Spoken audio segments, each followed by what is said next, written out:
देखिए रडोफ के इस क्वेश्चन में क्या बोला गया है कि एक पार्टिकल है जो t इज इक्वल टू 0 पर रेस्ट से स्टार्ट कर रहा है।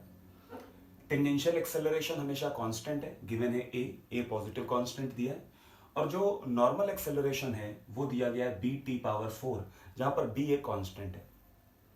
क्वेश्चन आपसे बोला गया है कि total acceleration in terms of s distance covered और radius of curvature in terms of s यानी कि डिस्टेंस कवर्ड पता करना है। अब ये सारे लोग को पता है कि सिंपल सा है, total acceleration under root omega T square plus omega N square, normal और टेंजेंशियल। लेकिन ये टी के फॉर्म में और आपको पूछा गया एस के फॉर्म में, तो केवल आपको क्या करना है, एस और टी में रिलेशन निकाल के सब्सटीट्यूट कर देना है। तो शुरू करते हैं। आप यहां पर देखिए, अगर एक्सेलरेशन कांस्टेंट है तो हम डिस्टेंस कवर्ड लिख सकते हैं हाफ ए टी स्क्वायर, और यहां से आपको टी स्क्वायर की वैल्यू मिल जाएगी 2s अपॉन ए, जो कि आप यहां पर सब्सटीट्यूट करके नॉर्मल एक्सेलरेशन निकाल सकते हो।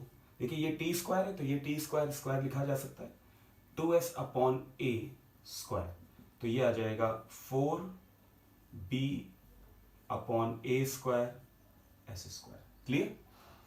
तो ये हमने normal acceleration in terms of S पता किया। अब बड़ा सिंपल है, अगर आपको पूछा जाए रेडियस ऑफ कर्वेचर तो आप इसको वी स्क्वायर बाई आर लिख सकते हैं, ठीक है। और v आप कैलकुलेट कर सकते हैं। यहां पर आपको दिया गया है कि कांस्टेंट एक्सेलरेशन है तो स्पीड कौन चेंज करेगा वो आप पता कर लें। तो यहां पर एक और फॉर्मूला आप लगा के v is equal to A T, और t आपने यहां पर पता किया है, ठीक है। तो v की वैल्यू आप लिख सकते हैं a, और t की वैल्यू हो जाएगी अंडर रूट 2s अपॉन ए, जिसे लिखा जा सकता है अंडर रूट 2as।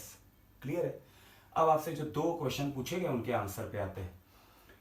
पहला हम लोग पता कर लेते हैं रेडियस ऑफ कर्वेचर। तो ये सेंट्रीपिटल एक्सेलरेशन है,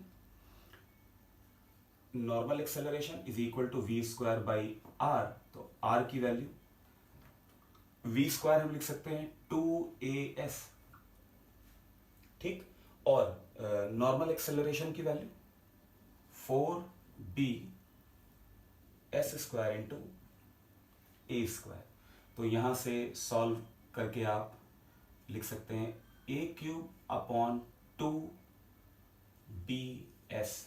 ये है रेडियस ऑफ कर्वेचर का formula general in terms of S. और अगर बात की जाए टोटल एक्सेलरेशन की, तो टोटल एक्सेलरेशन आप लिख सकते हैं under root A T square plus, यहां पर ओमेगा से डिनोट किया गया है, omega T plus omega N square. Tangential acceleration constant है प्लस ये नॉर्मल एक्सेलरेशन है, ठीक है। तो यहां पर आप क्या लिख सकते हैं, इसका स्क्वायर हो जाएगा 16b square s power 4 upon a power 4, ठीक है। तो ये आ गया आपका टोटल एक्सेलरेशन।